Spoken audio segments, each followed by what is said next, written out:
Hello, it's me, Jess. Welcome to my channel. I'm here with another channeled message. This is a specific message. It might resonate with you, it might not.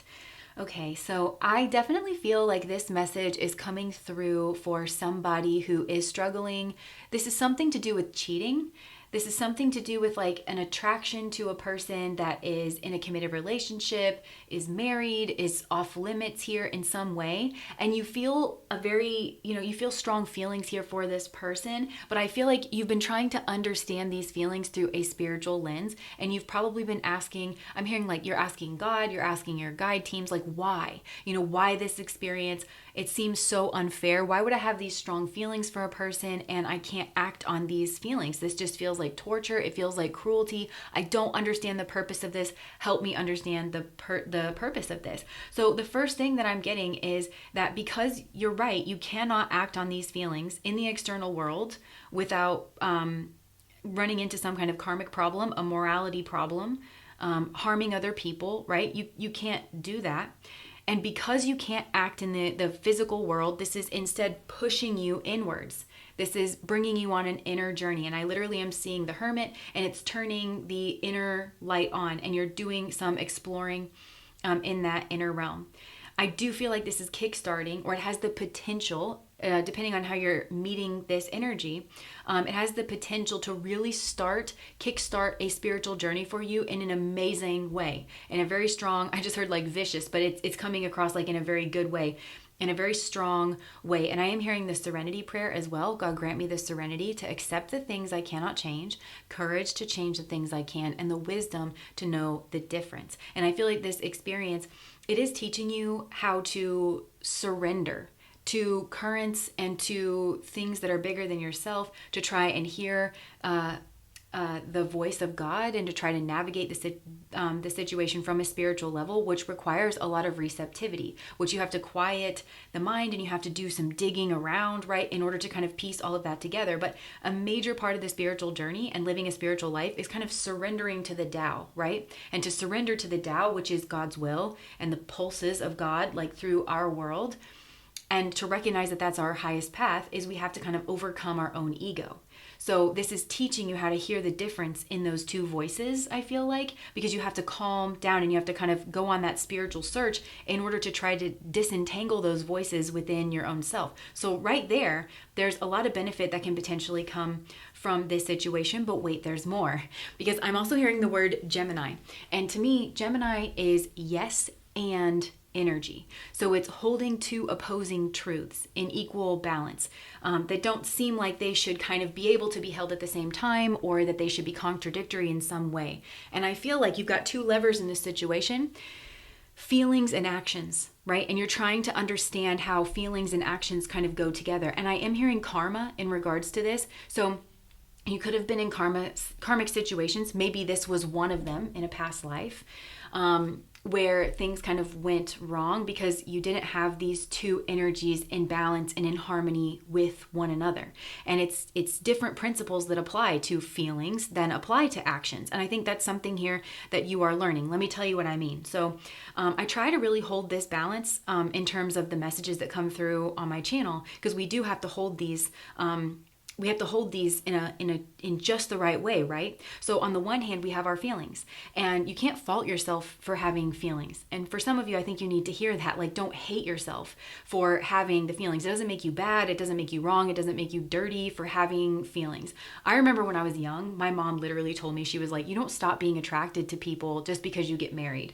I think I was like kind of deluded in like a Disney Channel like fairy tale, thinking that that's what it was. And my mom like really explained that to me early on so that I wouldn't hate myself, because feelings are nothing to hate yourself over. Feelings you have to learn how to feel and process, and feelings are data. Feelings are not facts, right? And feelings, to be honest, and that may be part of the karma that you're working out here and learning in a very visceral way, feelings are not the best thing to make decisions off of.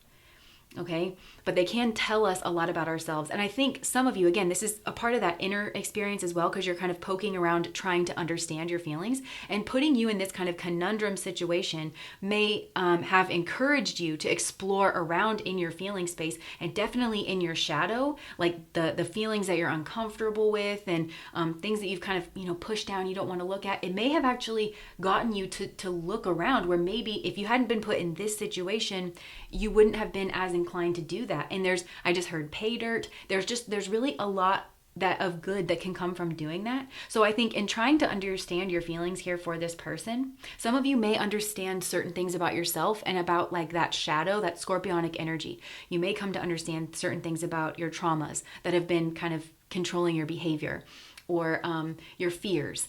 And I think some of you may find your attraction to this person might largely be associated with that. For instance, like if you're struggling financially and then all of a sudden, you meet somebody who seems to be doing well financially, like you might be more attracted to them than you typically even would have been, just because you're struggling and the fear is kind of having your mind fixate or attached to that person, and you can kind of unpack that for yourself. So for some of you, again, the feelings are pointing you to an inner journey, and it's like, well, you kind of crave what you feel like this person could bring to your life, like a certain stability or certainty or prestige or something, right? But maybe that's showing you where you can get to work in yourself, or in your own life, in your own world, where you can, and as you do that, you kind of process through the feelings. All of this I'm hearing is ways in which you could potentially be processing through karma.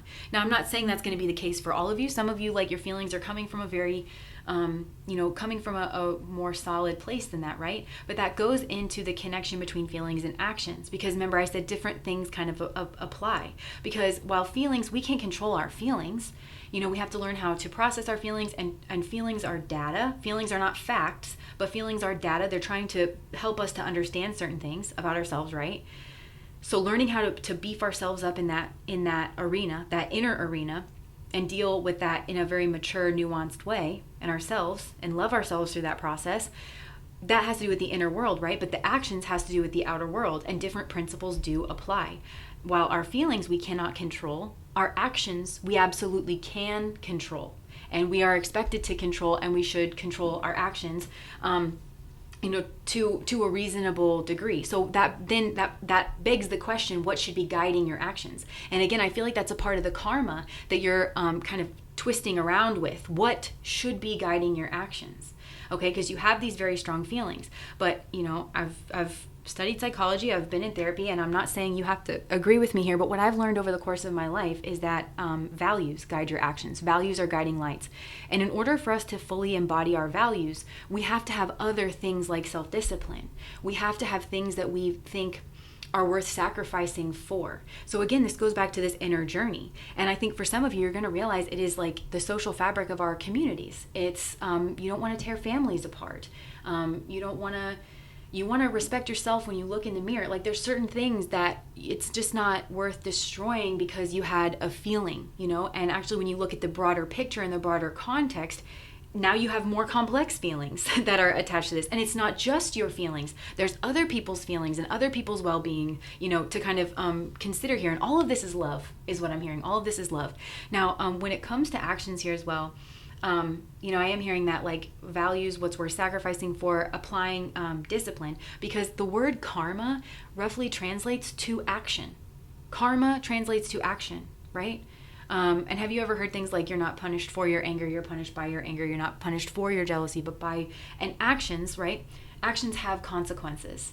So it's about understanding, and also those actions. So when we make better or worse decisions in our world, those actions that we take in the world have consequences, and those consequences are better or worse. So it's not just a singular moment in time, it's everything that kind of comes with it, and it's considering all of that. Now, if you make bad decisions and then you reap what you've sown with that, and it puts you in a, now all of a sudden your friends are ostracizing you, or now you're looked at in a certain way, or, whatever those, like now the family is split apart, or whatever, like those negative consequences, well, that's going to affect the feeling space, isn't it?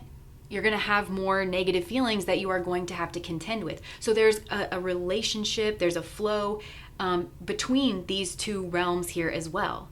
And I think it came out in another reading, but because there, where Spirit was saying there's a difference between like a mental health issue, like that's purely a mental health issue, and somebody making negative decisions that create negative consequences that affect their mental health, and then that kind of becomes like a snowball effect. So for some of you, maybe again in a karmic situation that's going to unfold like that, and it's going to get away from you, and maybe it did in a past life, and you're working through all of that. See how this is putting you very firmly on the spiritual journey, and some of you have actually called this to you. It's a very purifying experience, okay? Because Mars rules over action, and the highest version of Mars is a soldier. So there's always a question with Mars, action, of what voice do you follow? And I think that's coming through here in this. You have such a wonderful opportunity here to be asking yourself these questions, to get to know yourself and build yourself on a real deep level here. So, you know, this what should be guiding your actions? That's Mars as a soldier. That's your actions as a soldier. What voice are you going to follow here?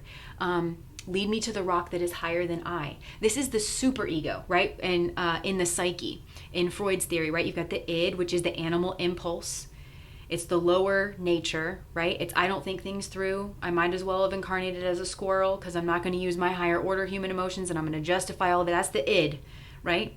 The ego is the arbitrator. It's the decision maker. It tries to keep everything in balance here to make sure that you can get some of your basic needs met here in a healthy kind of way. And it uses the superego, which is on the other side here. That's that voice of morality. It's the voice of self-discipline. It's the voice of lead me to the rock that is higher than I. I must think of more than just me. And when you think of more than just you, because I think this is something that's meant to be unlocked here. When you do live with a joyous heart and a compassionate heart and a service-oriented heart, and you allow the path of your life to be shaped not just by your own selfishness and what you feel is right for yourself only, when you honor the balance of all things and you honor the importance of other people's feelings and tending those relationships. And I am hearing friendship again, and I'm hearing honor is better than honors. That's really been coming across. Like when you live your life with a certain dignity and a certain sense of honor, it's worth more than its weight in gold, and it's worth more than whatever is going on here. And you're meant to learn that. But it really is, in my opinion, it's the key to happiness. Like living in a somewhat selfless way. And I know a lot of us that are here on this channel, we've had to learn that. We've had to learn it's okay to be a little selfish sometimes. But sometimes I have worried that because that's the direction my life has had to go, where it really was a mystery to me that it's okay to to think of myself and to consider myself in my decisions, that there are people that are just that have to go the other way with it. And they have to learn that it's actually very rewarding and it keeps you on the right path. And you have to deal with so much less bullshit when you do live your life with a certain sense of service to other people and compassion and joy and caring and honor and dignity and building up that self-respect and that self-esteem. And it's worth more than just a nut. You know what I'm saying? And you benefit from, having the families intact and around you and supporting other people's relationships and playing a joyous part in that. Now, that leads me to the last thing that I feel really called. Also, you can avoid toxic shame, because sometimes when, I want to mention this and then I want to get into the last segment, because shame is a very noxious emotion, but people who are not sociopaths, like people who do have a full functioning psyche, like you do feel shame. And that's another feeling that's meant to guide you, and it's data. So sometimes, like while you're doing that, you can't, because you're not feeling shame beforehand, it's hard for you to factor in the level that can affect you. But I feel like that's kind of a spiral that will really take its toll on your mental health. It's like self-hatred. It kind of leads to this kind of self-hatred. So really kind of question, the karma that's involved here. And you're definitely not meant to just throw everything over because you have a feeling. You're meant to honor your feelings. You're meant to learn how to work with your feelings, understand what your feelings are trying to tell you, but then you're also needing to balance that out with everything that I just said here about action. Now, again, the last thing that I wanted to mention here, and relating this back to the spiritual path, I just want to say, like, this is a huge, very visceral exploration of the four Brahma Viharas that we've mentioned here in Buddhism. The first one being an exercise in loving kindness. So the maligned version, that can be out of balance in either way, right? So loving kindness being out of balance can look like selfish affection. For some of you, when you poke around in your feelings, do you have a selfish affection for this person? Do they have a selfish affection for you? Is this driven by lust and material values, right? And again, thinking about how this affects other people. Is this a selfish kind of affection? That's not a divine love. It's not loving kindness, in practice here. The other side of that is ill will. Do you harbor ill will to somebody who maybe, if you're cheating with one person, you're breaking up a family. Do you harbor ill will to, some of the children in that family? Do you harbor ill will to, people who work for that family or the other partner that is involved? Are you jealous? Are you threatened? Whatever.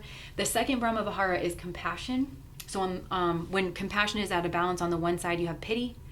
Are you appealing to pity? Do you feel bad for yourself? Like when you're put into this, instead of like meeting this head on, are you feeling bad for yourself? The other side of compassion is when it's out of balance is cruelty. Are you being cruel? But I've just heard a Taylor Swift lyric. It was something like, oh man, so cruel in the name of being honest or something. So casually cruel in the name of being honest. Is that what's actually going on here? So it's getting to the heart of, I just heard your own bullshit or somebody else's like bullshit here. Like, are you really buying this? Like, you have to be able to call things out, like for exactly what it is, and not let yourself get away with certain things in your own mind. Or there's that opportunity here, right? The third Brahma Vihara is joy with others. So on the one hand is exuberance, which is kind of like a faux joy. It's a performative joy. It's like very out of balance. It can be ungrounded and uncalled for here, like an elation, almost maybe forming an addiction. On the other side of joy with others is resentment, jealousy, and envy. So are you feeling resentful? Do you feel jealous? Do you feel envious? And then that goes back to compassion. Does that make you want to lash out? Does it make you feel pity for yourself? Does it make you feel slighted because you were placed in your own specific coordinates of a human experience? Does it make you want to lash out in cruelty? Does it make you feel justified in lashing out in cruelty because you are jealous, right? You really have to watch that voice of jealousy, because jealousy is a disease. It really is. Jealousy is a disease. And then that brings us to the last Brahma Vihara, which is equanimity, which is that kind of even keel nature that is so prized by the Buddhists. And as an American, I was surprised, like as doing getting into Buddhism. My husband really has like brought me strongly into Buddhism. He really has like a lot of the Buddhist like tenets and things. And that always surprised me, because in America, like everybody is expected to just like smile all the time. That's not normal in other cultures. Even like back in the day, if you look at pictures from like the 1800s, a lot of people are just like very straight faced. I don't know. That just like really shocked me. But equanimity is one of the Brahma Viharas. When it's out of balance, on the one hand, you can have indifference. So being that calm, even keel energy, not being tempted by lust, tipping into, being able to manage your own temper, being able to keep in that even keel nature. That's not the same thing as being completely indifferent, again, to another person's suffering or to your own feelings. That's not the same thing. Managing it is not the same thing as just trying to numb it, or you get what I'm saying, right? And then on the other side, when it can be out of balance, that is craving and clinging and attachment. So in this cheating scenario, is there a craving? Is there an attachment? Is there a clinging here? I just heard addiction to drama, like addiction to the secrecy. Like it's kind of like a substance, like it releases certain chemicals in your brain. Is there an addiction here? And I will say too, addicts, it's strange because addicts will have like moments of clarity. Well, they'll be like, this is absolutely bad for me. This is toxic. This is ruining my family. This is ruining my social relationships. It's ruined my friendships. I've destroyed this is something that maybe it's destroyed a family. It's destroyed, a relationship or something. And they'll have that absolute moment of clarity. And then the addiction will just kick right back in. So I do want to say, if you feel like this is bordering on an addiction, like you have an addiction to cheating, or you have an addiction to a certain person, or maybe some of you have an addiction to seeking out people who are already committed, because it could be a self-esteem thing where you think if you can steal somebody from somebody else, that puts you at the top of a peak in your mind or something. Then you can definitely seek out some kind of help, like an addiction treatment program, or like getting therapy to help you kind of unpack that love addiction or a drama addiction, or whatever you feel like might be going on here. But I do feel like the purpose of this situation is to initiate you onto the spiritual path, to help you get an image of yourself as a sage, to let you know that you can do it. It is also burning karma. you standing here and, well, my feelings are telling me one way, but I'm acting, I am in full control of my actions. And being able to hold those two things is balancing out some kind of a scale, and it's burning off that Mars energy. It's purifying that Martian space, and Mars is a malefic. And I think for some of you, if you can do that successfully, then I think you might avoid some kind of legal trouble, or you could come out on top when it comes to legal trouble or something like that. Or if you fall prey to it, it may bring some kind of legal trouble with a person that's very like stubborn, or something here like that. So once again, I'm hearing honor is better than honors, but this is the spiritual path. And this is where you do have to be careful with the twin flame rhetoric, because when that is misapplied, I don't know anything. Like, I don't know how the universe works. At the end of the day, I have to, there by the grace of God go I understand that there's a lot that I don't know about the universe, and I choose to get curious. And I have a working theory at all times. There are things I believe very strongly, but I'm always open to changing my mind. And what I know about the twin flame thing is when it's misapplied, it can be used to justify acting from a place of pure feeling. It can be used to shut off an inner exploration. Because now you've got a title, you've got a label that you can just slap on it. And when we have a label for something, even like a tree, because I think I know what a tree is, I stop contemplating the tree. I stop relating to the tree as a living being, as a being that's honestly always changing and always in flux. Right? This leaf fell today. Oh, look, that whole branch came down.